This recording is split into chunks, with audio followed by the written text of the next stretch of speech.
Hello friends, welcome to Velu சமையல். இன்றைக்கி என்ன ரெசிபி பார்க்க போகிறோன்னா, வெள்ளை தடியங்காவில் நம்ம அல்வா செய்ய போகிறோம். அது நம்ம எப்படி செய்யுதுன்னு பார்ப்போம். இந்த பூசணிக்காவை 4 துண்டாக சின்ன சின்னதாக அதை வெட்டி எடுக்கணும். நடுமத்தில் இந்த சதை விதையெல்லாம் வெட்டி எடுத்துடணும். தொலியை அப்படியே வச்சு புட்டு இடுப்பில் வச்சு நம்ம அதை புட்டு இடுப்பில் அப்படியே செரிக்கிறணும். எல்லா துண்டுகளும் இதே மாதிரி செரித்து எடுத்துக்கணும். நம்ம அடுப்பை ஆன் பண்ணி பாத்திரத்தை வச்சு தடியங்காய் செருக்குனதை அதில் நம்ம போட்டு நல்லா கிண்டணும். ஒரு 10 நிமிஷமாக அது கொஞ்சம் நல்லா மூடி வேக விட்டுறணும். இப்போ தண்ணி நல்லா இஞ்சிருக்கு.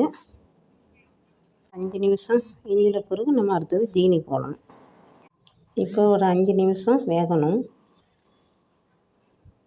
இந்த தேசியில் நம்ம ஜீனி போட்டுடலாம். இந்த பாதி தடியங்காய்க்கு நான் ஒரு 1/4 கிலோ ஜீனி போட்டிருக்கேன். கரெக்டாக இருக்கும். இல்லைன்னா நீங்கள் அதிகமாக குறைய வேணுன்னா ஒரு 200 ஜீனி போட்டுக்கலாம்.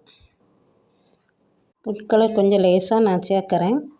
குங்குமம் இருந்தாலும் லேசாக அதை போட்டு சேர்த்துக்கலாம். இப்போ என்னட்ட அதில் இல்லை, அதனால் நான் கலர் சேர்த்துருக்குறேன். இதை ஒரு 5 நிமிஷம் நல்லா கிண்டி விடணும். இப்போ நல்லா 3/4 சைஸுக்கு வந்துடுச்சு. இந்த சைஸில் நம்ம ஏலக்காய் பொடி சிறிதளவு போடணும். நெய் ஒரு 2-3 ஸ்பூன் ஊற்றணும். அண்டிப்பருப்பும் பாதாம் பருப்பும் வறுத்து போட்டுக்கணும். அண்டிப்பருப்பும் நெய்யில் நல்லா வறுத்து அதில் போட்டாச்சு. நல்லா கிளறி விட்டால் நமக்கு தடியங்காய் அல்வா ரெடி ஆயிடுச்சு. அது மேலே 2 ஸ்பூன் நெய் தடவி அண்டிப்பருப்பும் மேலே வறுத்த அண்டிப்பருப்பையும் மேலே 4-5 மேலே வச்சிடலாம். இப்போ நமக்கு தடியங்காய் அல்வா ரெடி ஆயிடுச்சு. இந்த ரெசிபி உங்களுக்கு பிடிச்சிருக்குன்னு நினைக்கிறேன். நீங்கள் செய்து பார்த்து சொல்லுங்கள். அடுத்த வீடியோவில் பார்ப்போம். தேங்க்யூ.